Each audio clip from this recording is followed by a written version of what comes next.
어휴, 어제도 마셨는데 오늘 또? 술 걱정 말고 술 편한 오호! 회식은 좋은데 술이 걱정이네. 술 걱정 말고 술 편한 오호.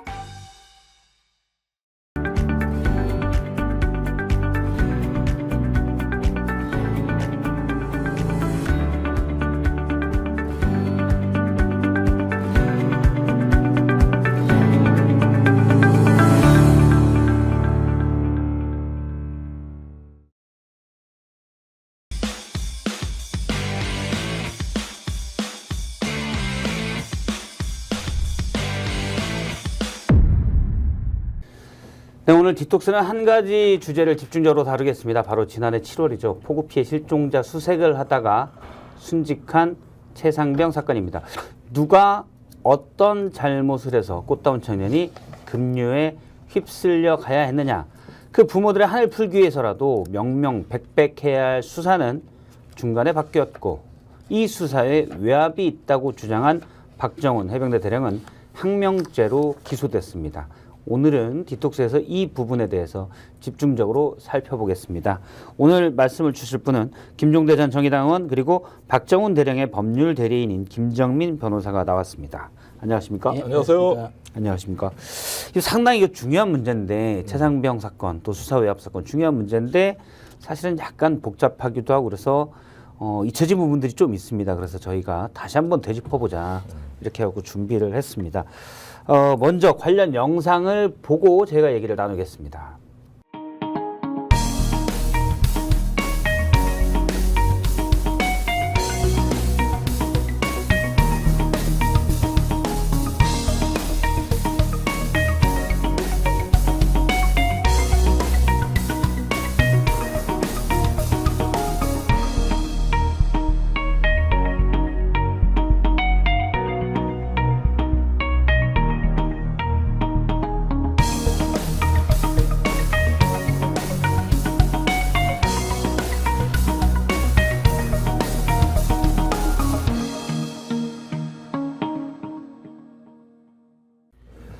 예, 최상병 수사 외압 사건 특검법 지난해 10월 국회 본회의에서 패스트트랙으로 지정이 됐습니다. 그러면 180일이 지난 뒤에 본회의에 자동 부의됩니다. 날짜를 역산하면 총선 이후에 이제 국회 본회의에 올라가게 되죠.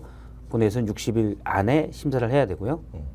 그런데 총선 때문에 총선 지난 뒤에 지금 21대 국회의원들이 이거를 다시 심사해야 되는데 이 흐지부지 될 가능성도 그 염려도 되고요. 네. 또 대통령이 거부권을 행사해버리면 21대 국회가 끝나기 때문에 또 묻힐 가능성도 있습니다. 어떻게 그렇습니다. 보시는지요? 그러니까 불과 얼마 전까지만 해도 야권의 분위기가 아주 좋았잖아요. 예. 지금 뭐 좀 이상하게 됐지만은 저는 총선 후에 그 잘하면은 200표도 나올 수 있다고 낙관했던 사안이 바로 최상병 특검입니다. 근데 지금 선거가 분위기가 좀 이상해져가지고 장담할 수 없는 상황이 됐어요.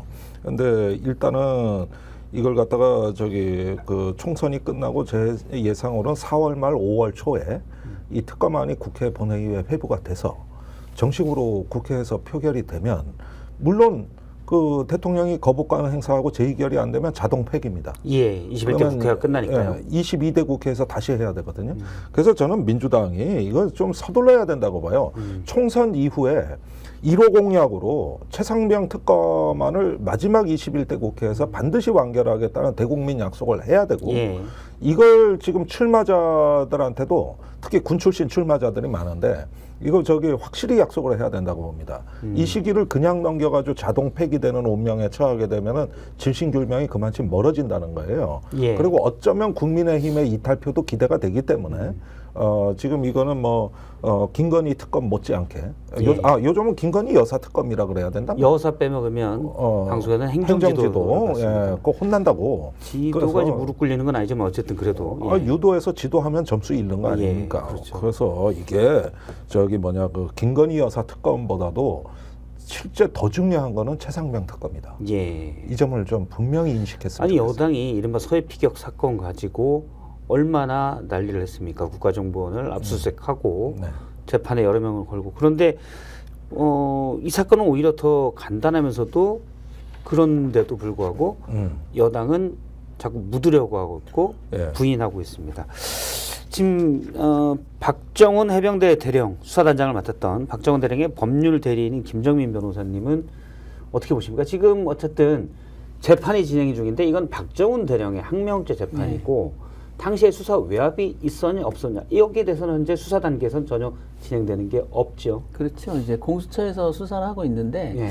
근데 저는 이제 항명에 대해서 기소를 했을 때 예. 제가 이렇게 자신 있게 얘기했던 게 뭐냐면 좋다. 그러면 증거가 나올 텐데 예. 그 증거는 항명의 증거가 아니라 아마 외압의 증거일 것이다라고 제가 단언을 했어요. 그런데 역시나 이번에 재판에 증거로 나온 결정적인 것들이 있죠. 통신기록. 예. 임기훈 국방비서관이 7월 31일 날 17시에 해병대 사령관과 통화한 내용이랄지 이첩이 강행된 직후인 8월 2일 12시 50분에 임종득 2차장이 7분 51초라는 긴 통화를 했다는 아주 결정적인 자료가 나왔습니다. 그래서 저는 이미 이제 실체는 다 드러났다. 이제 그동안 대통령 외압에 대해서 설이라고 했던 게 뭐였냐면은 이런 일로 사단장을 처벌하면 누가 사단장을 하는 거냐라고 경로했다는 건데요. 그 경로의 전달 경로가 명확히 이번에 나왔어요. 임기훈 예. 그 국방비서관이 그것도 저희가 추정하던 시간대에 추정하던 인물입니다. 그러니까 그걸 군검찰은 알면서도 기소를 했다는 거죠. 구속영장을 청구했고 얼마나 그게 무리수였느냐. 점검도 안 해보고 심지어 그렇게 기소하고는 재판부에까지도 임기훈과 임종득 이름을 지워서 냈습니다. 이런 천인공노할 일을 했거든요.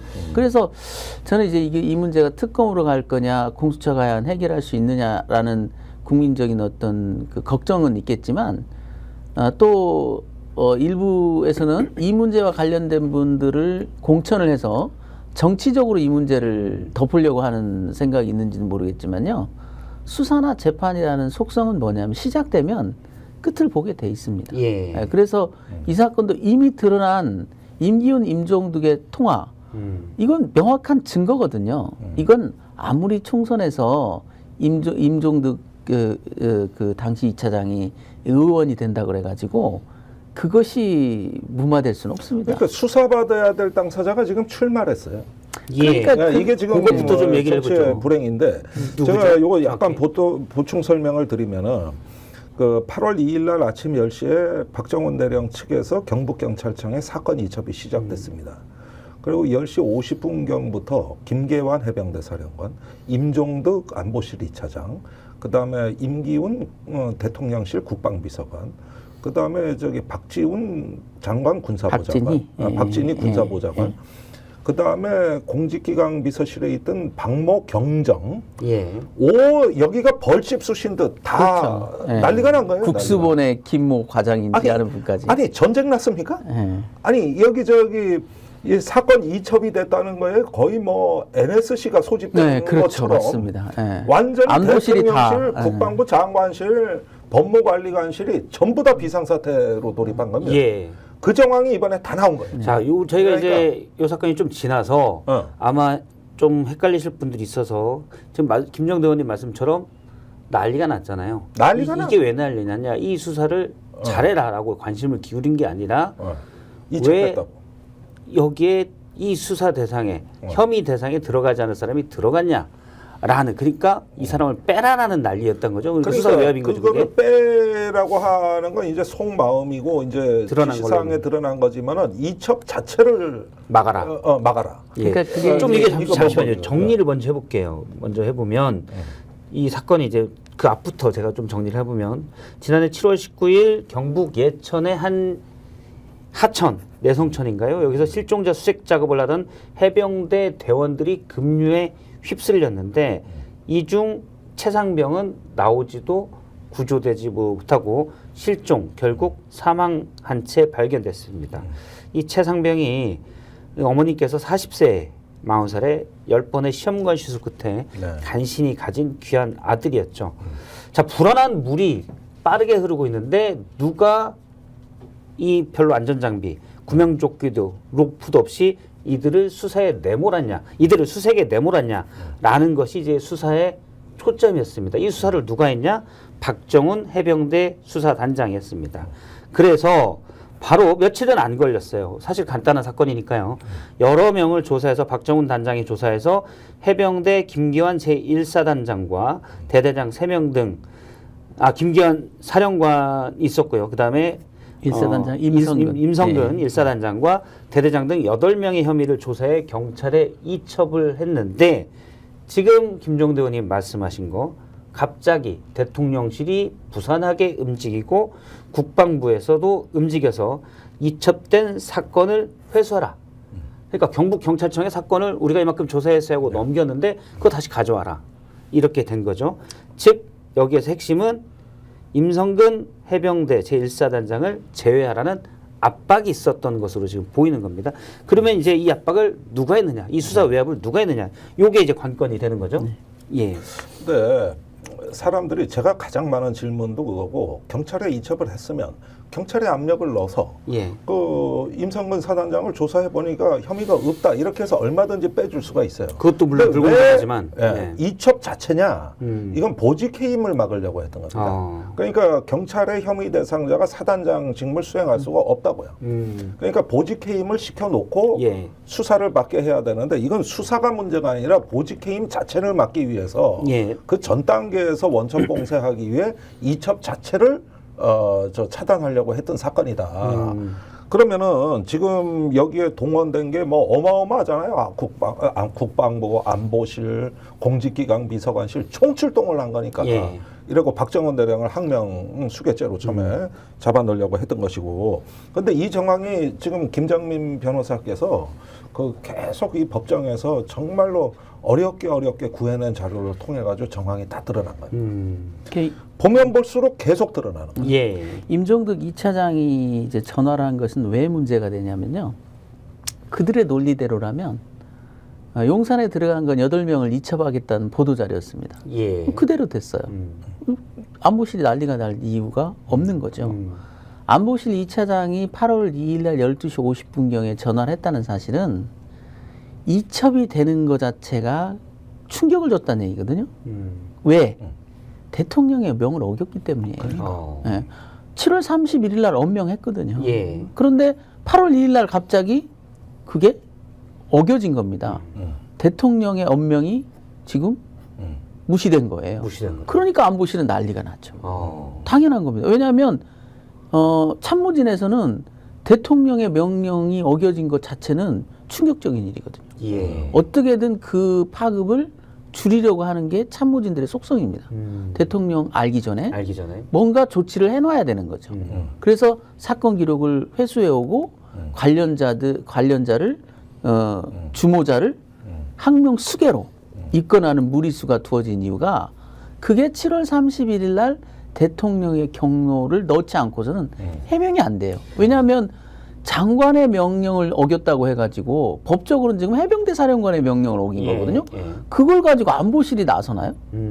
그렇잖아요. 그러니까 말이 안 대통령의 되는 경로가 임성근 1사단장을 사단장을 처벌하지 말라는 데서 시작된 거란 말입니다. 예. 그러니까 박진희 군사보좌관이 우즈베키스탄에서 김계환 사령관하고 문자 주고받은 걸 보면은 계속 묻잖아요. 박정훈 대령 근무 제대로 하고 있죠. 그러니까 보직해임 그거는 거 없이 잘 근무하고 있죠. 임성근 그러니까 사단. 이게 대통령 관심사예요. 예. 이게 대통령 관심사인데 감히 이 말을 어기고 이첩을 해? 이렇게 된 거니까 이거는 처음부터 임 사단장을 보호하기 위해서 내려진 엄명이다. 그러니까 8월 1일 날 12시에 이제 박진희 군사보좌관이 김기환 사령관한테 보낸 문자에 그 속내가 그대로 드러나죠. 뭐라고 돼 있냐면 지휘책임 관련자는 징계로 하는 것도 좀 검토해달라.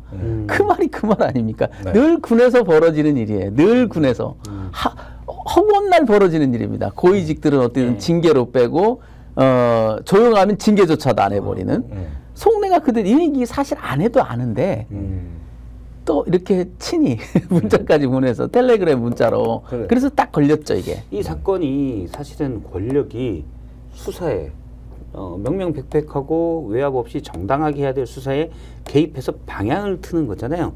더군다나 추정되기는 대통령의 말부터 시작된 것. 이것도 이제 배경을 잠깐 설명드리면 원래 8명 임성근 해병대 1사단장을 포함한 8명의 혐의 내용을 박정훈 수사단장이 조사를 해서 경찰에 이첩을 하겠다.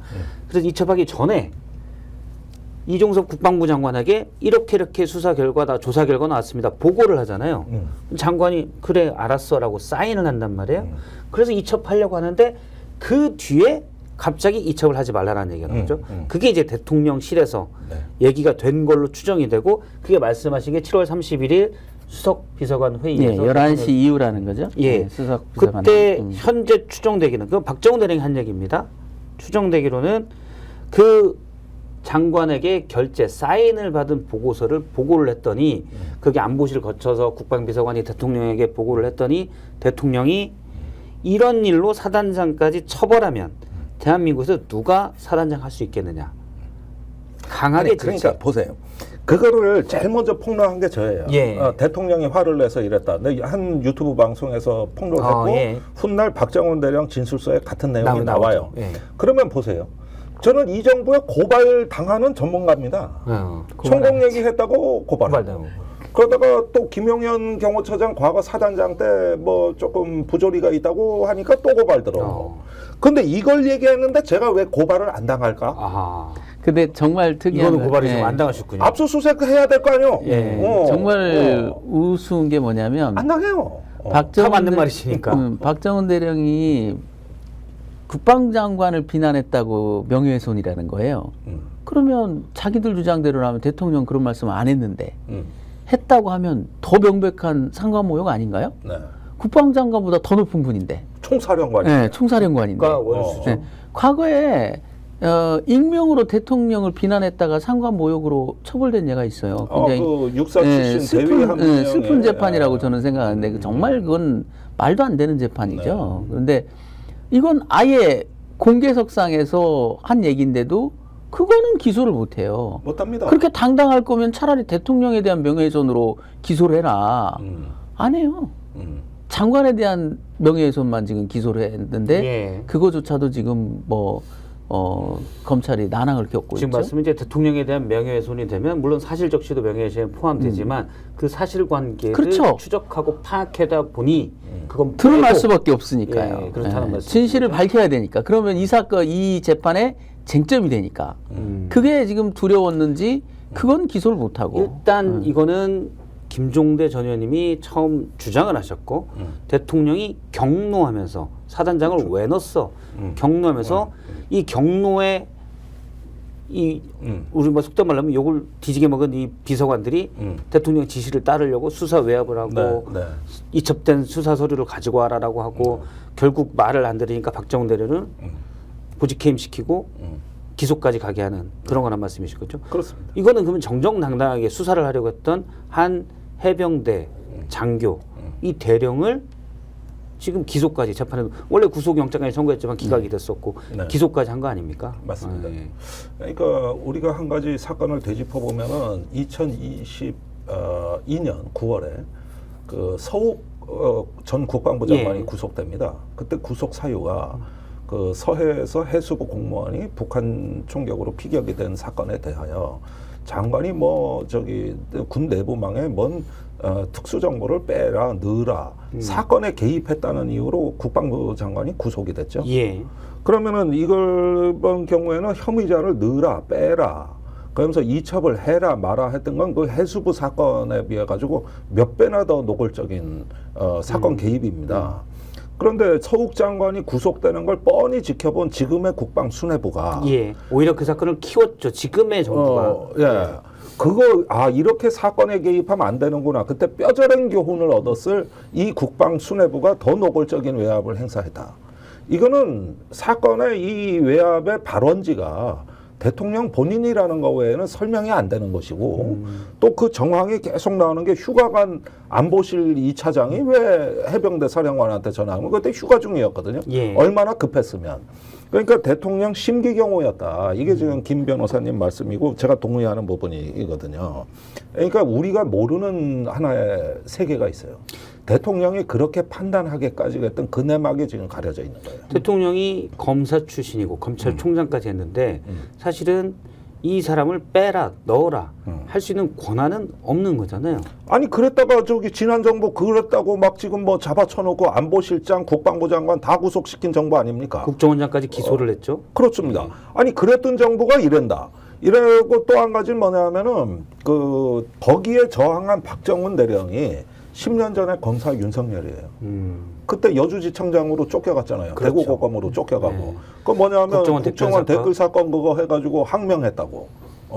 그 10년 전에 그 검사 윤석열이 지금 박정훈 대령이에요. 우리가 간단하게 하면 나는 사람에 충성하지 않는다라고 하고선 네. 사람에 충성하지 않는 사람은 본인이 맨 위에 있을 때는 충성하지 않는 사람은 다 잡아 쳐넣는 이런 그러니까 거하고 자기가 대통령이 되고 나니까 이번에는 자기 옛날에 하듯이 저 강직하게 수사하는 이번에는 이게 눈꼴신 거죠. 옛날에 쿠데타로 집권한 대통령이 꼭 쿠데타 방지만 하더라고. 자기가 같은 사람이 또 나올까 봐. 예. 그게 권력자의 이 저기 어느 날 갑자기 정권을 잡은 사람의 전형적인 특징입니다. 그게 지금 또 나온 거예요. 일단은 뭐 서해 비격 사건은 저도 좀 알지만 당시에 이제 정보를 빼라, 정보를 올리지 마라 올라갔던 시스템에 이거는 원래 감청부대에서 줬던 정보인데 해당 감청부대에서 요청이 있어서 그 부대의 권한이라고 그러더라고요. 그렇습니다. 그래서 빼라고 해서 뺐다. 그리고 원본이 삭제된 것도 아니고. 그렇죠. 원본이 삭제된 것도 아니고. 아니 그러면 기사들이 저기 올리는 거 데스크에서 다 기사화합니까? 이건 넣으라, 빼라. 예. 이게 관리자의 기본 책무잖아요. 그런데 그거 사건 조작이라는 거 아닙니까? 예. 그걸 갖고. 사실 서해 그 공무원 피격 사건에 대해서는 모르는데 이거를 마치 월북처럼 몰아갔다는 거지 명백하게 사실 모르는 거 아닙니까? 명백하게 모르죠. 그때도 사건 발표도 월북으로 단정지지 않았어요. 예. 어쨌든 근데 몰아갔다고 했는데 이거는 명백한 건데도 아니 여기 몰아가고 있잖아요 지금. 몰아가고 있는 겁니다. 대통령 그 외압하는 거 딱 잡아떼면서 이걸 갖다가 저기 그 사단장은 잘못 없는 걸로 몰아가고 있잖아요. 똑같은 사건 아닙니까? 예. 일단 수사 외압에 대해서 제가 이제 좀 더 집중해서 얘기를 해보면 대통령이 그러면 이 사건에서 혐의자에서 1사단장을 빼라 라고 경로했던 이 김종대 의원이 말씀하신 거죠. 거기에 대한 여러 정황들 그러니까 대통령실이 이 수사에 개입했던 정황들이 계속 있죠. 얼마 전에 보도된 건 이게 또 있습니다. 해병대 사령관 문자 메시지를 보면 부위에게도 보고됐어 라는 그런 표현이 나옵니다. 그러니까 김계환 해병대 사령관이 안보실에 대통령실 안보실에 파견돼 있는 대령에게 그 최상병 연결식에서 부모님을 만나서 이런 얘기를 들었다 하고 전하고 그리고 이거를 장관님께도 보고 드렸고 부위에게도 보고 드렸다 하고 답장 주셨어. 이 답장 주셨어라는 건 이제 장관이 그렇게 답장을 주셨다 이런 맥락이겠죠. 요거는 부위도 이 부위가 누군지 모르지만 우리가 상식적으로는 대통령으로 알고 있죠. 이 부위도 최상병 사건에서 계속 보고를 받았다라고 추정할 수 있는 정황이 되는 그렇죠. 거죠. 그게 7월 22일자에 보낸 문자인데요. 예. 이 문자를 보면 좀 서글픈 생각이 드는 게요. 해병대 사령관이 삼성 장군입니다. 예. 근데 중장. 안보실에 파견된 대령한테 보고를 해요. 장문의 문자를 보내면서. 군대는 보직이. 네. 그래서 이렇게 저기 부모님들이 이렇게 말씀하신다라고 알려주고, 그 다음에 이거 장관한테도 보고했다라는 말하고 또 그 장관은 대통령한테 보고했다라는 것까지 알려줍니다. 예. 이건 뭐냐면 왜 이렇게 그 직분에 걸맞지 않은 왜 꼭 용산 대통령실만 끼면 삼성 장군이 이병이 되냐고요. 그렇지 않습니까? 격이 있는 겁니다. 사령관이면 사령관의 격을 지키고 보고를 체계에 따라서 공식 라인을 통해서 보고를 해야지 이거 비선으로 다 보고를 하는 거예요. 대통령 안보실에 파견 나가는 대령이라는 이유로 이런 정보들, 고급 정보들을 가감없이 그냥 보냅니다. 수사와 관련된 내용도 그래요. 언론에 부각이 안 됐지만 이런 박진희 군사보좌관이요. 박정훈 대령한테 수사 보고서 그 장관 보고서를 달라고 했다가 거절당하자 예. 김기한 사령관한테 직접 문자를 보냅니다. 이거 안보실에 보고해야 됩니다. 그러니까 김기한 사령관이 그 임기훈 국방비서관한테 득달같이 전화를 해서 4분 17초간 보고를 해요. 그럼 무슨 보고를 했을까요? 장관한테 보고한 그대로를 자세히 얘기한 겁니다. 그게 며칠이죠? 다시 한번. 그게 7월 30일이에요. 장관 30일. 보고하고 나서 나오자마자 박진희 군사보좌관이 처음에는 박정훈 대령한테 그 장관 보고서를 달라고 그랬어요. 박정훈 대령은 그건 수사 보안이기 때문에 줄 수 없다라고 박정훈 얘기했죠. 대령이 한 조사 결과 보고서. 그렇죠. 거기에는 장관한테 보고한 거. 8명의 예. 혐의자를 이 사람들이 죄가 있을 수 있으니 예. 경찰에서 이 사람을 보세요라고 그렇죠. 이첩되는 서류였죠. 그렇죠. 상당히 구체적인 범죄 사실이 예. 거기엔 기재돼 있었죠. 그래서 줄 수 없다고 하는 겁니다. 그런데 수사단장이 아무리 수사 보안을 지키면 뭐예요? 사령관은 그 보고를 같이 했던 사령관은 득달같이 임기훈 자기보다 그 계급도 낮은 중장인데 소장한테 자세히 이렇게 보고를 하지 않습니까? 예. 이게 무슨 짓이냐 이 말이에요. 필요하다면 공식적으로 어떤 보고서를 요청한다랄지 해서 공식적인 라인을 통해서 정식으로 업무를 해야지. 그게 지금 이제 군사 내에서 군 내에서에서 시청자분들께서 조금 헷갈릴 수가 있는데 검찰로 만약 얘기를 하면 검찰이 어떤 고위 공직자를 수사해서 혐의점이 있다고 보고 있는데 갑자기 대통령실에서 해당 검찰 지청장이나 이런 분들에게 전화를 해서 야 그거 지금 똑같은 기소 거예요. 서류 기소하는 것 좀 보내와봐. 그러면 받아서 얘 빼. 지금 이런 똑같은 거 아닙니까? 그러니까 예를 들자면은 3년 전에 이해람 중사가 극단적 예. 선택을 했잖아요. 그때 문재인 정부 때 아니었습니까? 예. 그때 제가 이 사건을 병영문화혁신에 가서 어떻게 좀 좋은 방향으로 제도 개선하려고 대통령실에 청와대 전화를 했는데 아무것도 모르더라고. 아니 그래서 지금 이 사건 뭐 그러니까 우리는 보고 못 봤습니다. 그러니까 이게 중요한 국민적 관심사의 사망 사건인데도 오해 소지가 있으니까. 오해 소지가 있으니까. 그래서 내가 국방비서실에도 전화해보고 그랬는데 아무것도 모르더라고.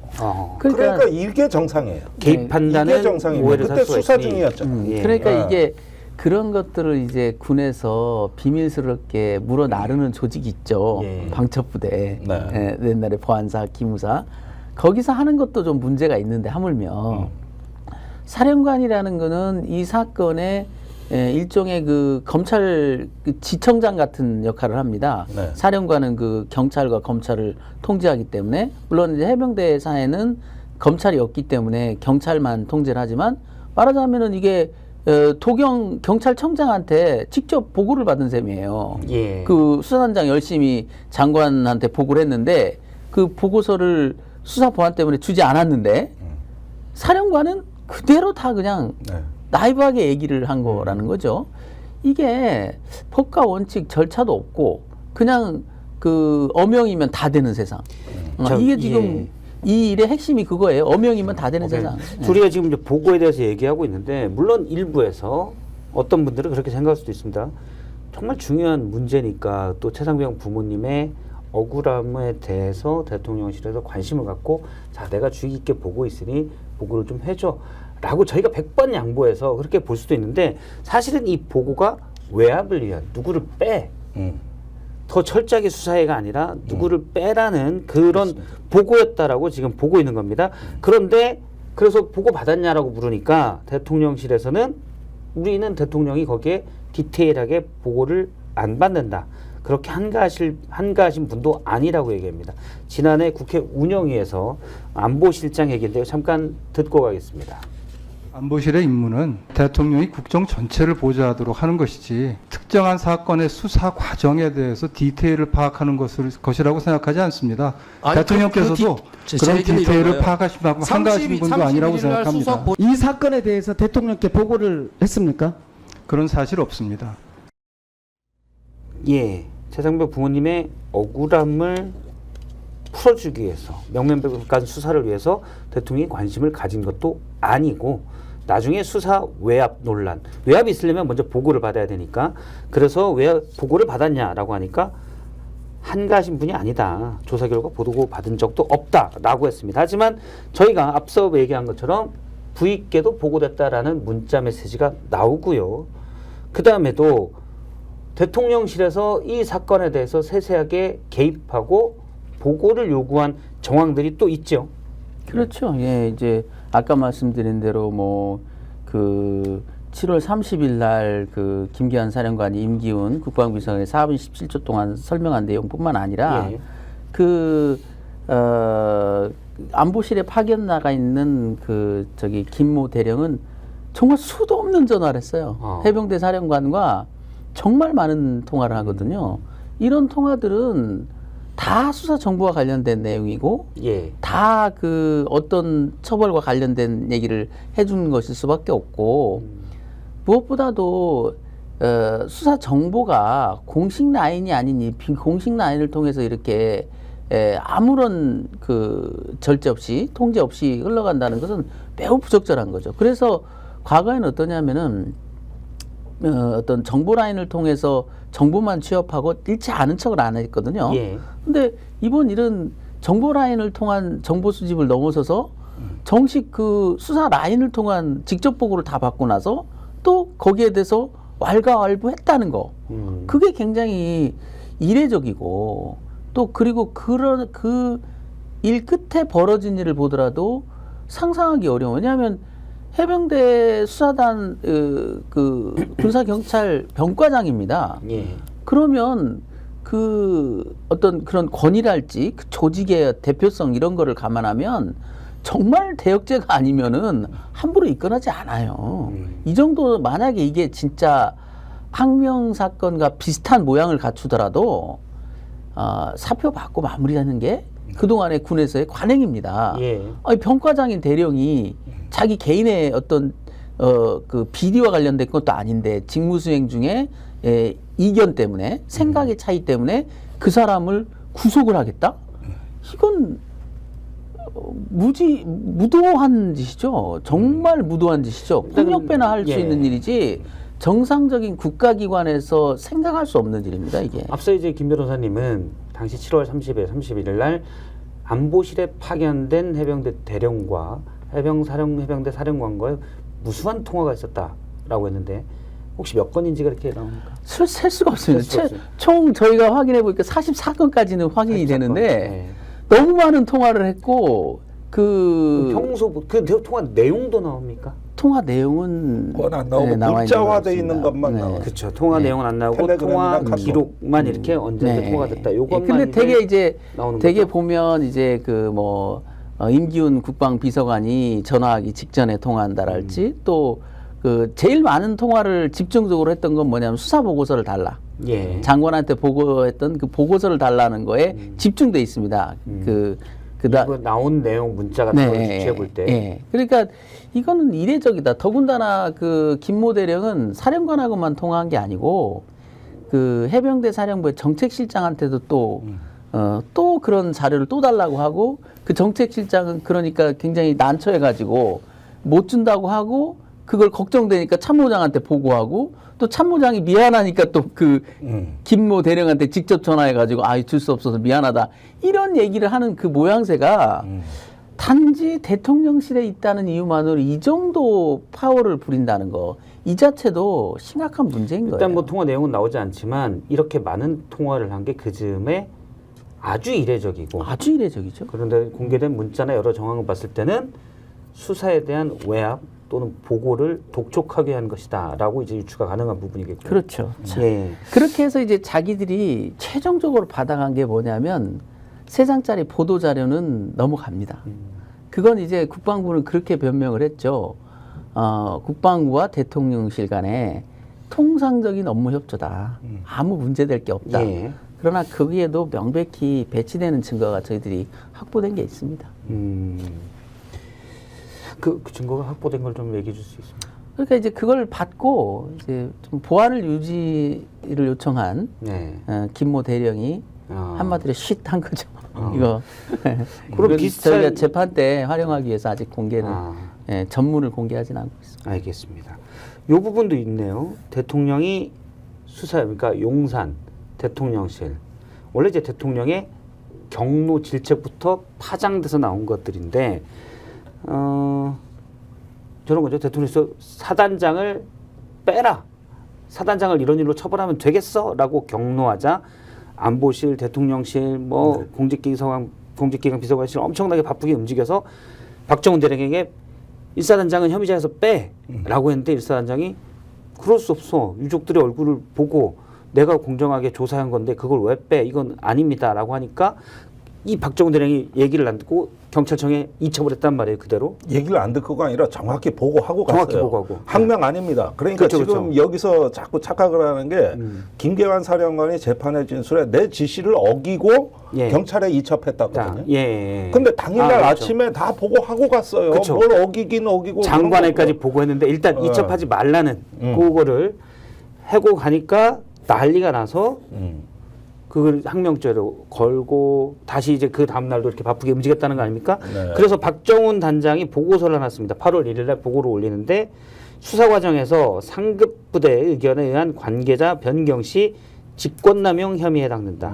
또 이 내용이 그러니까 그 관계자 변경 시라는 건 일사단장을 빼라라는 이렇게 될 경우 직권남용에 해당되고 이게 언론에 노출된 경우 BH 및 국방부는 정치적 법적 책임에서 자유롭지 못한다. 그렇습니다. 이건 이제 이 언론에 이 내용들이 공개되기 전에 박정훈 당장이 우려를 한 거예요. 예, 이런 네. 식으로 계속 압박을 하면 그렇죠. 나중에 이게 공개되면 노출되면 이런 일이 생깁니다. 그러니까 원칙대로 가야 됩니다라는 취지의 보고서인 거죠. 네, 그렇습니다. 여기에도 BH가 나오는 이게 이제 블라우스 옛날 청와대를 지칭하는데 지금 대통령실은 개입했다는 이것도 정황 아니겠습니까? 그렇죠. 그게 그 보고서가 만들어진 게 7월 31일인데요. 예. 정확히 7월 31일 17시에 김기한 사령관이 임기훈 국방부 비서관과 통화를 합니다. 그게 이제 저희가 추정하는 대통령 경로설이 전달된 통화죠. 예. 그 통화를 듣고 나서 김기한 사령관이 박정훈 대령을 부릅니다. 자기 사무실로. 네.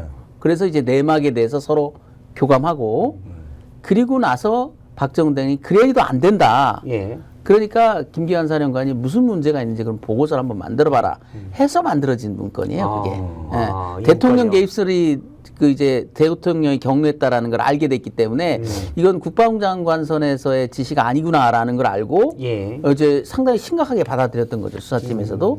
그래서 대통령의 지시라 하더라도 할 수 없다라는 강력한 의사를 표시하기 위해서 그런 예. 보고서를 만들었던 거죠. 거기에도 이제 BH가 언급돼 있는데. 이제 BH가 언급된 이유가 대통령의 경로가 아니고선 거기에 BH가 갑자기 들어갈 이유가 없지 않습니까? 굉장히 만약에 그게 아니라면 불순한 행위예요. 장관의 지시를 받은 수사단장이 갑자기 왜 대통령을 들먹입니까? 그건 굉장히 불순하고 그 엉뚱한 짓거리죠. 그렇죠. 그래서 그런 문건이 만들어진 거 경위를 보더라도 이 대통령의 경로를 들었기 때문에 그런 문건을 만들어서 보고했고 그런 문건을 받아본 김기환 사령관도 이해를 했던 거지. 만약 김기환 사령관이 대통령 경로에 대해서 전달 안 했는데 그럼 보고서가 올라오면 BH는 왜 여기에 언급을 그렇죠. 했나? 이렇게 물어보는 게 상식 아니겠습니까? 그렇죠, 상식이죠. 군통수권자인데. 또 갑자기 BH가 왜 나와? 네, 그렇죠. 라고 물어야죠. 네, 근데 이게 그- 사실은 불경스러울 그렇죠. 수 있으니까. 그래서 지금 재판에서는 그게 쟁점이 됐는데 어. 사령관은 지금에 와서는 그 문건은 받지 못했다고 지금 발뺌을 하고 있습니다. 어. 그러면서 그 문건에 나와 있는 상급제대 요청에 따른 관계자 변경 시 직권남용 권리행사 방해가 된다는 말은 정확하게 다음날 자기가 박진희 군사보좌관한테 그대로 옮겨. 예, 문자로. 예, 문자로. 텔레그램 예. 문자로. 이렇게 박정원 대령한테 보고서 받은 내용을 요약해서 그대로 국방부 예. 군사보좌관한테 토시 하나 틀리지 않고 그대로 올라. 그대로 예. 전달해. 이때만 해도 해병대 사령관이 좀 버티고 있을 때, 네. 예. 그 외압에 버티고 있을 때고 박정원 대령의 입장을 존중하던 때예요. 그런데 이제 지금에 와서는 이런 자기 부정이 재판에 와서는 뭐라고까지 얘기했냐면 제가 여기서 상급제대는 국방부 아닙니까? 그러니까 얘기를 안 해요. 관계자 변경이라는 게 이첩 대상자를 변경하는 거 아닙니까? 얘기를 안 해요. 그럼 다 차치하고 이거는 본인 생각이십니까? 수사단장 생각만 옮긴 겁니까? 그랬더니 자기 생각을 아니고 수사단장 얘기를 그대로 옮겨준 것 뿐이래요. 그러면 문자에 이거 수사단장이 이렇게 얘기하는 데가 들어가야 되지 않느냐. 띡 장관 보좌관한테 이렇게 보내면 받는 사람 입장에선 아, 이 사람 생각이구나라고 생각을 하지. 그렇죠. 그렇지 않나요? 아니 그 사단장이 그 저기 군단장한테 무슨 문자를 하나 보냈는데 아 이건 연대장이 한 말일 거야라고 누가 생각을 합니까? 사단장이 한 말이라고 생각을 하는 게 군단장은 아 사단장 이런 생각을 하나 보다라고 생각을 하지. 발신이 안 네, 나오죠. 발신이 안 나오는데 정말 말도 안 되는 그 궤변들을 증인신문 때 늘어놓더라고요. 다 위증이죠. 네. 뭐. 자, 계속 저희가 얘기하고 있지만 사건의 외압의 핵심은 그겁니다. 정정당당하게 명명백백하게 수사하려고 했던 해병대 수사단장이 대통령이 아 이거 빼 수사 보고를 보고 질책 경로하면서 화를 냈고 이 빼라고 했는데 안 빼지고 사실은 이거 자체가 위법한 명령이잖아요. 네. 그러니까 항명이 사실 말이 안 되는 게 위법한 명령일 경우에는 복종하지 않을 성립 안 권리가 있잖아요. 그렇죠. 게다가 그들의 문자들을 이렇게 보면 명령 같지도 않아요. 제가 계속 말씀드리는 게 부정청탁이죠. 이거 보면 지휘책임 관련 인원은 징계로 하는 것도 검토해 주십시오. 이게 부탁 아닙니까? 검토해 주십시오라고 했으니까요. 야, 지휘책임자는 징계로 빼라고 해야 명령인 거지. 여기에는 이제 저 밑바닥엔 재발이 들어가 있겠죠. 재발. 네. 지휘책임자는 징계를 해주면 안 되겠니? 이건 부정청탁인 거예요. 그래서 거기에 대한 답을 보면 더 황당합니다. 이런 부정청탁에 대해서 해병대 사령관은 단호하게 이렇게 얘기해요. 그것은 경찰에서 입건이 안 됐을 때 얘기다. 지금에서 2단계에서 논할 수가 없는 거다. 명백히 커브라요. 예. 예. 그래서 버텼던 것이죠. 초반에는 그랬어요. 그 다음에 이제 다음날 버전 약간 물러서긴 했지만 정확히 이들의 의사소통이라는 거는 군정이나 군령권에 근거한 명령을 내린다라고 자기도 생각을 안 했어요. 왜? 장관도 다치는 걸 알아요. 예. 자기도 그러면 공개적으로 그렇게 문건을 자신 해줘. 있으면 공문으로 내려보내죠. 그렇죠. 사실 명령을 국방장관, 발신 국방장관, 수신 해병대 사령관, 지휘책임자는 징계로 뺄 것 이렇게 하면 되잖아요. 네. 왜 못합니까? 책임져야 되니까 그런 거예요. 그 이건 직권남용이 예를 들어서 되니까. 시청에서 무슨 문제가 있을 때 무슨 어떤 단체들이 뭐 때문에 걸렸어요. 행정 제재를 받게 되는데 거기 책임자는 그냥 좀 빼는 것도 검토해줘라고 했는데 그 담당자 그걸 안 들었어요. 근데 이걸 이제 지금 항명이라고 얘기하는 거 아닙니까? 그렇죠. 쉽게 말해서. 그러니까 지금 우리가 여기서 일단 이 사건은 드러났으니까 우리가 단초로 아는 거지만 예. 만약에 평소에 이런 식으로 국정을 했다면은 지금 어떤 그 대검 서울중앙지검에서 매일 일어나는 일일지도 모른다는 거예요. 사실 저런 의식 상태라. 저희가 추정컨대. 예. 아니 그런데 거기서는 안 드러나요. 항명한 검사가 없으니까. 그런데 어디서 하나 불거지면은 이런 제2, 제3의 박정훈 사건은 다 터지는 거예요. 그러면 지금까지 이 정부가 운영하고 있는 사법질서라는 게 이렇게 직권남용을 쉽게 하고 외압을 갖다가 청탁으로 이렇게 세탁해서 한다 그러면은 그런 것들이 일반적인 어떤 형사 사건에 매일 일어나고 민감한 사건에 일어난다고 생각만 해도 모골이 송연한 일이에요. 예. 거기에다가 이번에 이 외압을 넣은 당사자죠. 통화 기록에 나오는 사람이 또 국민의힘 공천을 지금 받았단 말이에요. 신범철 차관은 천안갑 지역구 받았고, 받았죠. 그다음에 양화 울진 뭐 이쪽에 임종득 2차장은 지금 제가 보기에 적수가 없어요. 공천이 유력시됩니다. 이런 사람들 지금 다 나면 이 사람들 나중에 방탄조로 다 나올 거고 국회 들어와 가지고 아주 좋은 지역구 다 받아서. 예. 그래서 벌써 최상병 압력이 정치권에 지금 방탄조로 공천에까지 다 들어가 있단 말이에요. 이게. 공천뿐만 아니라 현역들은 다 진급을 했어요. 자, 공천 받고자 하는 사람은 다 공천 주고 현역들은 다 진급을 했습니다. 이 사건의 관계에서. 당시 대통령실의 외압을 충실히 따랐던 그렇죠. 말씀이신가요? 그러니까 이게 한편으로 생각하면 심각한 문제가 여러 국면에서 있었지만 두 번에 걸친 명백한 외압뿐만 아니라 이게 드러난 다음에 조치들을 보자고요. 이걸 통해서 정의라는 게 있나요? 없어요. 그냥 내 명령을 따른 사람은 끝까지 내가 책임지겠다. 예. 이 얘기예요. 물론 임기훈 또 박진희 진급할 만한 사람이었는지도 모르겠어요. 그 자리라는 게. 원래 그러나 엘리트 코스니까. 그러나 이 사건 끝에 다들 진급을 시키고 다들 공천을 준다는 건 뭐냐면 그러면서 자기는 인정하지 않잖아요. 내가 그런 말을 했노라. 그런 말을 했노라고 인정하지 않으면서 자기 병을 따른 사람들은 다 아니 근데 올려준다. 이게 임기훈 국방비서관 같은 경우는 임기가 남아 있고 진급 시즌이 아닌데도 불구하고 일단은 보직을 바꿉니다. 군대로 예. 원복시켜가지고 국회 운영이 출석을 못하도록 일단은 흔적을 지우고 나중에 정기 인사에서 진급을 시킨 거예요. 그러니까 그다음에 해병대 경우에 보면은 작년 재작년에 육해공군 수뇌부 대장들이 전원 물갈이가 됐습니다. 예. 그래서 한 명도 남아 있질 않아요. 그런데 해병대 경우엔 최수근 상병 문제가 있기 때문에 해병대 사령관을 교체를 못했던 겁니다. 그런데 원래 이분이 기수가 높아요. 예. 그래서 진즉 교체를 했었어야 될 뿐이에요. 그러니까 그런데 교체를 못하게 되고 임성근 일사단장을 계속 군복을 입혀서 투수타 보직을 주려고 하다 보니 전군의 신진대사 진급 인사가 다 있었는데 해병대만 작년에 진급자가 안 나옵니다. 이 사람들을 지키려고 하다가 벌어진 해병대 사령관 같은 경우도 법적 책임을 떠나서 그런 큰 인명사고를 냈다면 사령관으로서 질책을 받아 마땅한 것이거든요. 예. 근데 벌을 받아야 될 사람들이 상을 받고 있어요. 왜? 그들이 잘해서가 아니라 대통령의 말을 따르고 대통령의 심기를 보호했고 대통령의 편을 쓰는 모습을 보이기 때문에 상을 받는 거예요.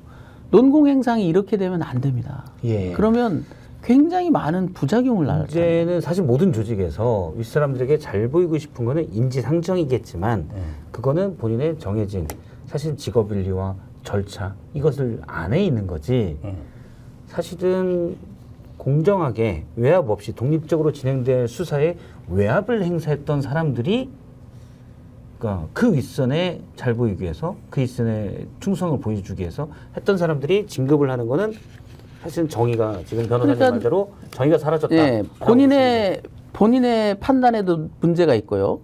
그리고 뿐만 아니라 참모들의 조언에도 상당한 문제가 있는 거죠.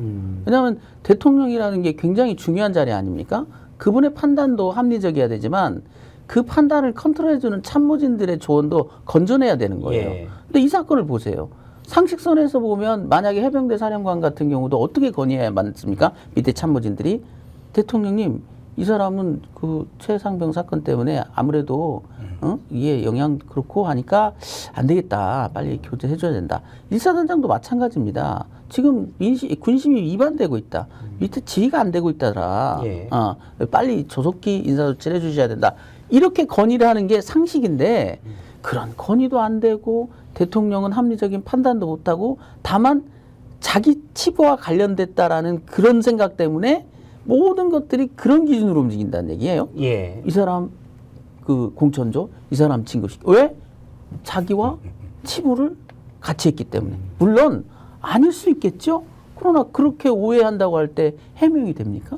지금 의원님이 염려하는 거는 이 최상병 사건 수사 외압에 관련된 분들 당시 문자를 보냈던 수사단장에게 문자를 보냈던 신범철 문자 보낸 건 확인은 안 됐어요. 확인 안 되고 김계환 사령관에게 이제 전화는 한 게 확인이 됐지만 보낸 신범철 어쨌든 외압을 행사했을 것으로 지금 여러 정황들이 있는 신범철 국방차관이 이번에 천안갑에 공천을 받았고요. 그렇습니다. 예, 앞서 이제 안보실 차장 임종득 차장이 또 경북 영양 울진 뭐 이쪽이죠. 예. 거기에 또 공천 받을 가능성이 크기 때문에 이분들이 만약 당선되면 국방위로 상임위로 와서 이 최상병 사건을 안 나오게 하는데 그게 22대 국회 첫 번째 임무입니다. 그렇게 될 것이다라고 지금 추정하는 거죠. 방탄이 첫 번째 임무가 되는 거고 그래서 이번에 최상병 특검을 거부권을 행사하면 이제 자동 폐기가 되니까 22대 또 올라올 수밖에 없어요. 이 안건은 더 커질 겁니다.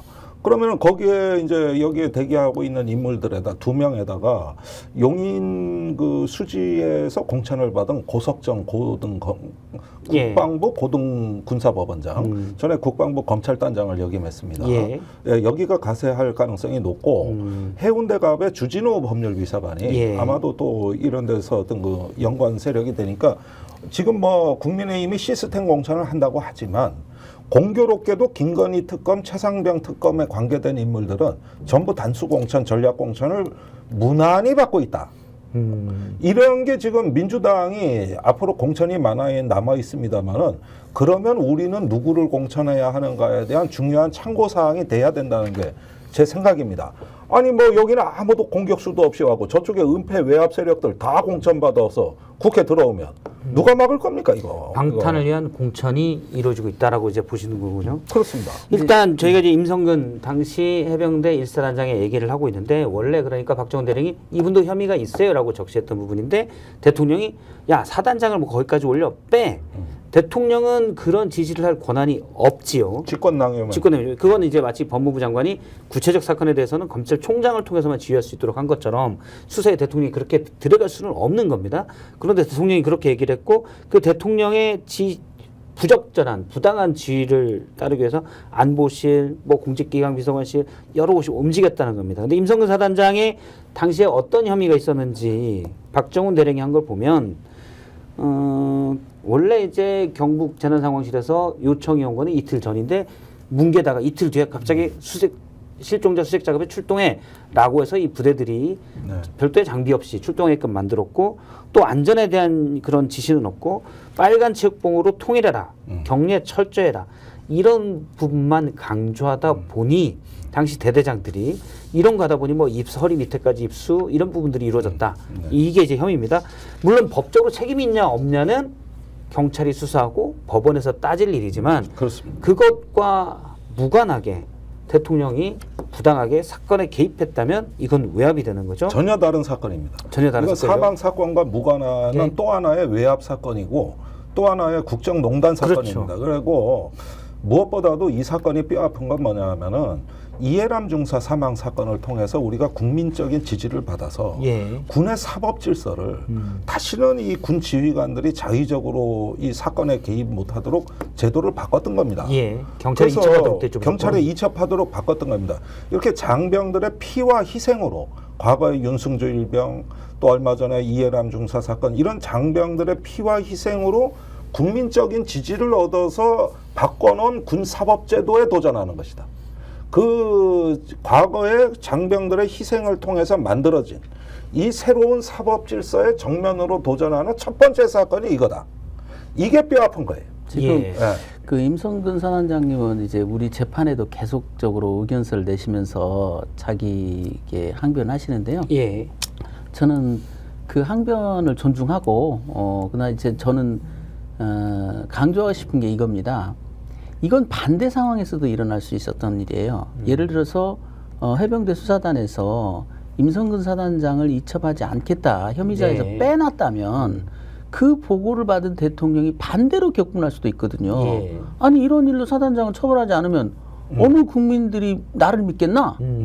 이렇게 나왔을 때도 똑같은 상황이 벌어지는 겁니다. 그래서 저는 이 문제와 그 문제는 좀 분리시켜야 된다. 그렇죠. 임성근 사단장이 혐의 있고 없음의 문제를 국방부는 자꾸만 연결시키려고 해요. 임성근 사단장은 죄가 없는 사람인데 그 해병대 수사단에서 엮으려고 했다 한마디로 이런 프레임을 짜고 있는데요. 그건 굉장히 의도적인 프레임입니다. 그게 아니에요. 반대 상황도 일어날 수 있다. 그때 만약에 해병대 수사단장이 그런 지시를 받았어도 역시 듣지 않았을 거예요. 그것도 수사 외압이 되는 거죠. 만약에 수사팀에서 1사단장을 배제하는 게 맞다라고 검토 의견을 올려서 다 결재를 했는데 나중에 대통령실에서 야, 이 수사단장 처벌해야지 어쩌려고 그래? 이랬다고 그래가지고 그럼 이번엔 하겠습니다. 이랬을 뿐이 아니에요. 예를 들어서 대통령이 1사단장이 이뻐서 또는 미워서 넣어라 빼라 하는 것 자체가 부당하다는 그렇죠. 거죠. 거기에 대해서 이제 법적 검토를 들어가면 이런 부분이 있습니다. 직권남용죄에서 말하는 직권 자체도 없어요. 대통령한테는. 그렇죠. 왜냐하면 군령권이나 군정권이 있다고 그래가지고 수사 지휘권이 있는 게 아니기 때문에 남용할 직권도 없다. 그런데 문제는 법적으로 구성해 보면 그 지시를 이행한 국방장관이 직권남용죄가 된다면 공범이 될 가능성은 있습니다. 이런 경우에 만약에 국방장관이 듣지 않았다면은 그 대통령은 아무런 죄책이 없어요. 사실 형사적으로는 국방장관이 거부했더라면. 이거는 이제 추정인데 대통령의 경로로부터 시작된 대통령실이 수사에 외압을 행사했다는 게 첫 번째 쟁점인 거고 쟁점을 했냐 안 했냐가 이제 첫 번째 쟁점인 거죠. 두 번째는 외압 때문에 명명백백하게 풀어야 될 최상병의 부모의 한이 잠깐만 대통령의 기분에 따라서 또는 대통령의 의견으로 이게 왔다 갔다 해 이 문제도 두 번째 쟁점인 거고 그다음에 저희가 지금부터 마지막 쟁점을 볼 텐데 이게 외압이다 이래선 안 된다라고 얘기했던 자신의 직분을 다하려고 했던 박정훈 대령이 지금 항명죄로 재판을 받고 있습니다. 요거가 이제 세 번째 쟁점입니다. 정의를 얘기하면 잡아서 쳐넣는 거냐. 지금 현재 재판은 어떻게 진행되고 있습니까? 지금 김기현 사령관에 대한 증인 신문이 진행됐고요. 2월 1일 날. 지금 3월 21일에는 2명에 대해서 증인 신문을 더할 생각인데, 계획인데요. 증인 신문이 많기 때문에 재판은 뭐 상반기 내에 끝나기 어려울 것이다라고 예상을 합니다. 박정훈 대령은 현재 그럼 어떤 상태인가요? 보직 해임은 됐으나 뭐 휴직이 된 게 아니기 때문에 예. 별도의 장소에 매일 출근해가지고 아. 그냥 뭐 면벽 수행 비슷하게 하고 있는 거죠. 예. 일단 대통령실의 부당한 외압을 거부했다고 해서 지금 당하는 거죠. 앞서 이제 항명죄로 현재 기소가 됐는데 제가 이제 법령을 찾아보니까 처음엔 집단항명 수괴죄로 됐습니다. 네. 당시 수사단 전체가 네. 말을 안 들었다고 네. 그래서 이제 집단항명이 된 거고 다시 이제 그건 아니다. 그분들은 몇몇은 따랐을 뿐이다라고 해서 항명죄로 됐는데 항명죄의 쟁점은 뭡니까? 항명죄에서 쟁점은 이제 일단 명령 자체가 없는 것 같은 그런 부분이 있고요. 또 하나는 뭐냐면 명령이 있으면 이게 적법하냐 위법하냐에 또 따져야 되고 또 하나 쟁점은 뭐냐면 과거에 고등군사법원은 이런 판결을 한 적이 있습니다. 고등군법에 의해서 군사와 관련된 기묘한 필요가 있는 명령만 항명죄를 다스려라. 그러니까 병력을 이동한다랄지 이런 군령에 관련된 핵심 부분에 대해서 명령을 했을 때 어긴 걸 처벌하라. 지금 이 사건은 아무리 양보해도 그냥 민간에서도 하는 수사의 일환 아닙니까? 더군다나 그 수사권 자체도 없는 일종의 협조 업무를 한 거에 불과한데 여기에 관해서 지시를 어겼다고 해서 그 군사에 관한 명령이냐? 그건 너무 광범위하게 해석하고 있는 거 아니냐? 예를 이런 들면은 대령이 뭐 사단장이 대령한테 너 이번 주말에 할 일 없지? 우리 집 와서 김치 좀 담궈주는 걸 검토해 줘. 라는 걸 안 따르면 이게 항명죄냐? 그런 식인 것이죠. 거네요. 예, 말하자면은 무슨 공식적인 행사가 있는데 뭐 그 행사에 좀 참석해. 예. 저녁식에 좀 참석해. 그것도 명령은 명령이거든요. 예. 그거 안 들었다고 항명죄로 다 의율하느냐? 좀 과하지 않냐? 그러니까 이게 보통 군사에 관해서도 원래 정당하지 못한 명령도 군인은 따라야 됩니다. 정당성을 따질 수는 없어요. 부당해도 따르긴 따라야 돼요. 그러나 위법한 명령에는 따르지 않아야 됩니다. 이게 정당성과 합법성의 문제가 있는 예. 거예요. 그런데 이번 경우를 보면은 위법한 명령입니다. 예. 그러니까 따라서는 안 되는 거예요. 권한이 없는 자가 수사에 그러니까 요구하고 그 압력을 행사한 이전에 거죠. 뭐 나머지가 뭐 이첩하는 걸 빼냐 마냐 뭐 이러는데 부당하지만은 있을 수는 있어요. 그런데 이첩을 하지 말라고 무자격자가 이 사법계통을 초월해서 이렇게 되면 위법한 명령이 돼 버리는데 이럴 경우에는 군인이 예. 이런 부분을 저항하거나 또는 거부할 권리도 있고 예. 의무도 있는 거거든요. 그러니까 이럴 때는 합법성을 따져봐야 되는 건데 이거는 명령이라면 그래서 항명이라면은 그 명령이 실제로 있었다면은 그거는 위법한 겁니다. 그런데 명령도 같지도 않아요. 내가 보기에는. 검토해달라. 예. 전화, 문자. 예. 그러니까 청탁이라고 말씀하시는 네. 거예요. 국방장관의 청탁이 있었던 건 분명한 것 같아요. 일단 제가 그러나 누군지는 기억 안 나는데 누군가는 국회에서 구두나 문자로도 명령을 내릴 수 있다라고. 물론 그렇죠. 그거는 했습니다. 그건 형식이 중요한 게 아니죠. 예. 당연히 적법한 명령권자가 긴급한 상황에서 문서 없이 구두로 명령할 수 있죠. 예. 그걸 문제 삼는 건 아닌데요. 이 사건 같은 경우는 도대체가 아무런 문서가 없기 때문에 그 의사를 추정할 수도 없어요. 그 추정할 수 있는 게 바로 그거라니까요. 지휘책임 관련 있는 징계로 좀 하는 것을 검토해달라. 이게 그들의 유일하게 표시된 공식적인 의견 아니냐는 사실은 거예요. 그들이 적법한 제가 뭐 그들이라는 용어를 쓰는 건 좀 부적절해 보이는데 어쨌든 당시 대통령실에서 적법한 명령이라면 지금도 똑같이 해야죠. 그렇죠. 공개적으로. 그리고 대통령은 내가 이렇게 개입했다라는 명령했다. 대통령은 개입했다는 말 자체를 안 하고 있으니까 당시에 장관이 얼마나 급했냐면요. 11시 57분에 지시를 합니다. 오후에 2시에 예정돼 있는 언론 브리핑을 취소하라고 지시를 하는데 대변인이 모르고 있었어요.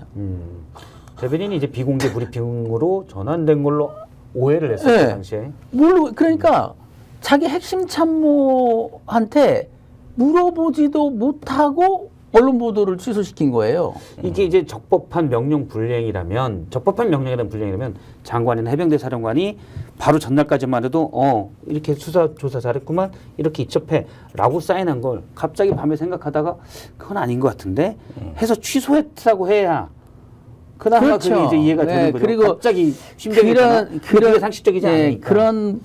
그런 조작질을 하기 위해서 또 뭘 조작을 했냐면 수사에 대한 보고 이후에 독대로 인사에 대한 보고를 별도로 했어요.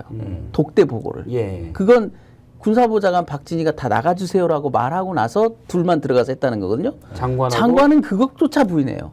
왜? 인사에 관해서까지 사인한 사람이 내가 확신이 없었다라는 말을 할 수가 없거든요. 그래서 지금 그 말을 국회에서 그렇게 이종섭 장관이 거짓말을 해댔습니다.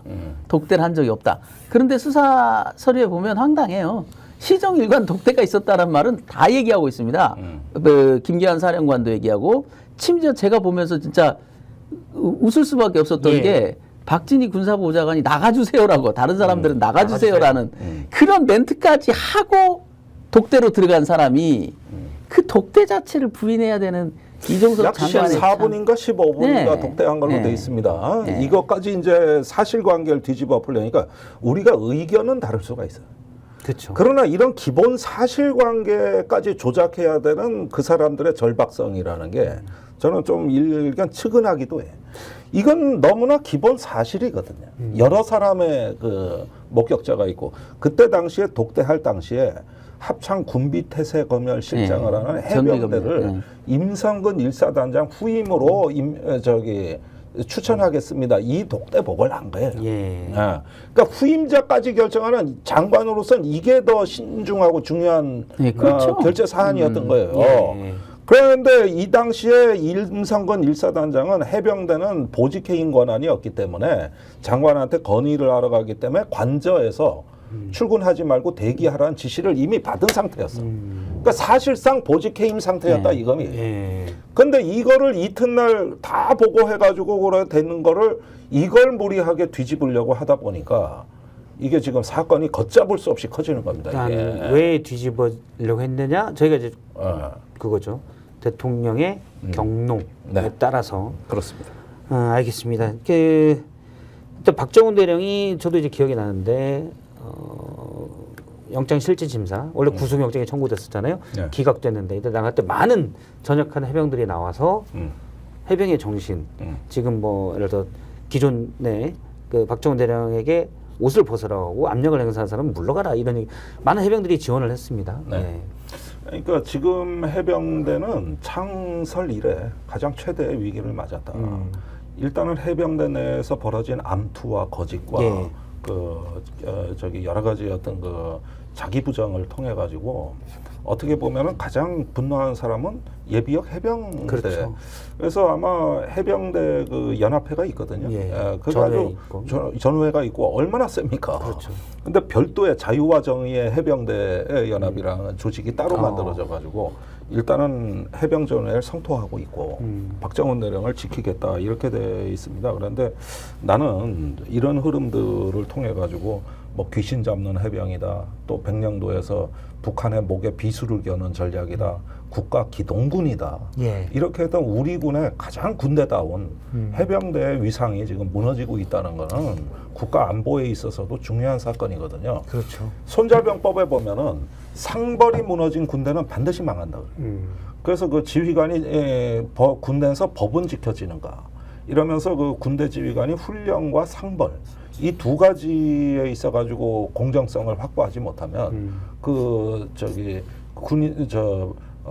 따르지 않는다. 그 지휘관을 따르지 않아서 적전 분열한다고 돼 있거든요. 예. 그래서 상벌에 관한 문제는 최고 기밀입니다.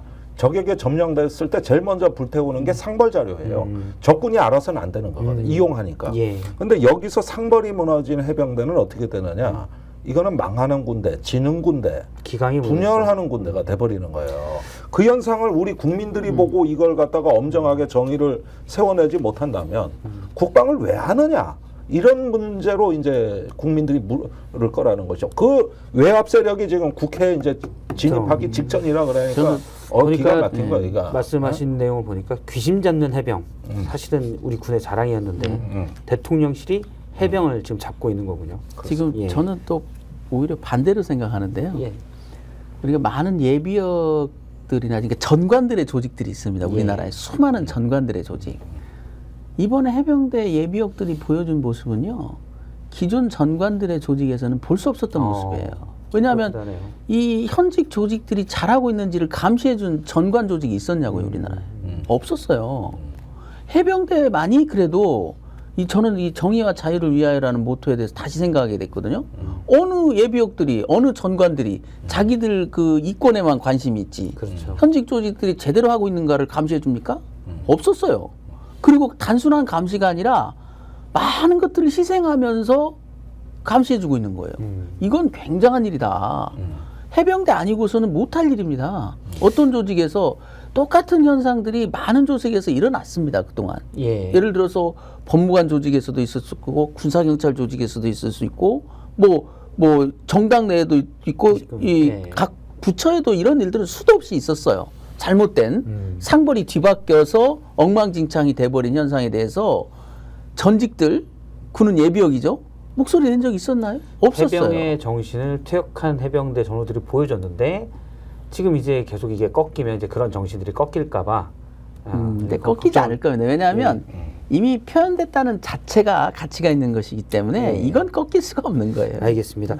저희가 그러면 애초에 맨 처음으로 다시 돌아와서 이 최상병 사건 경찰에 일단 이첩이 돼서 경찰이 수사를 하고 있는데 이 사건 자체는 그럼 지금 제대로 수사가 되고 있습니까? 지금 알 수가 없어요.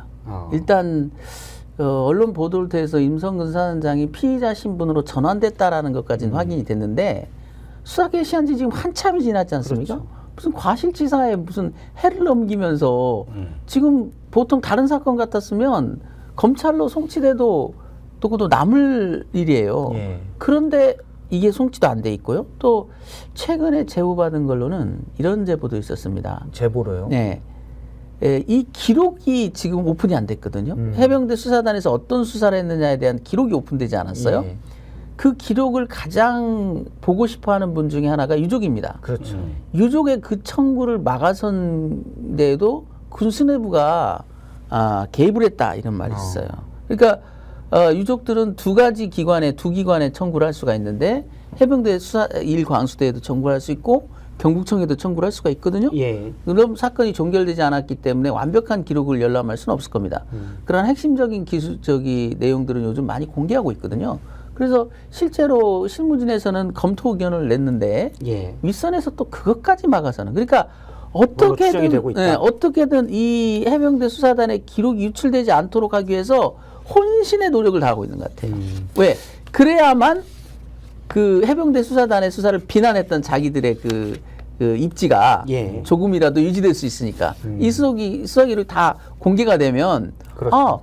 뭐 완벽한 수사는 아니더라도 큰 문제가 없었네라는 평가를 받을 가능성이 있으니까. 높거든요. 예. 그리고 8명의 혐의 사실이 상당히 구체성이 있네 이렇게 판단될 가능성이 높다 보니까 예.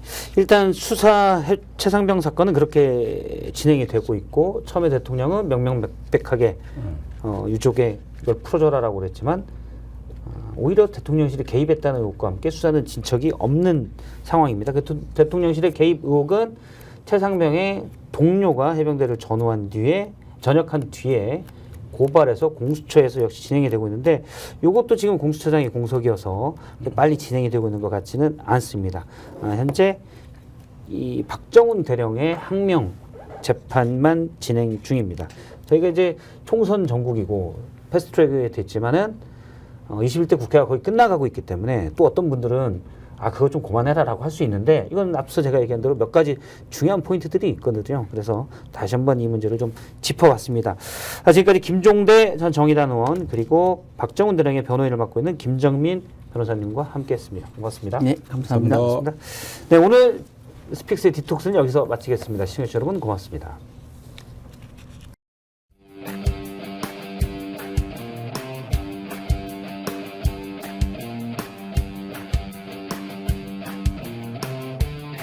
지금 당장 스픽스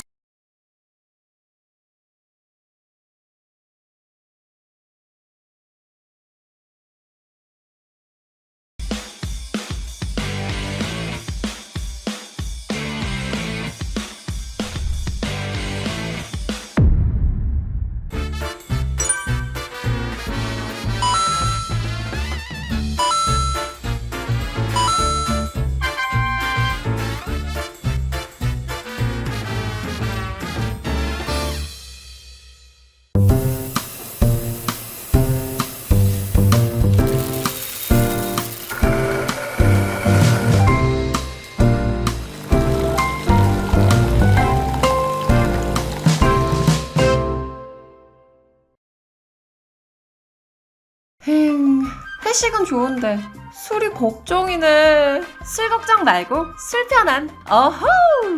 제가 술이 약해서. 술 걱정 말고 술 편한. 오호! 혹시 지인에게 묻지 마식으로 가입하신 건 아닌가요? 보험에도 점검이 필요합니다. 요즘 경기가 어려워서 보험료 내는 것도 부담스럽죠? 건강보험도 자동차 보험도 나에게 맞춤 보장. 믿을 수 있는 보험 전문가들. 믿을 수 있다 더 착한 보험.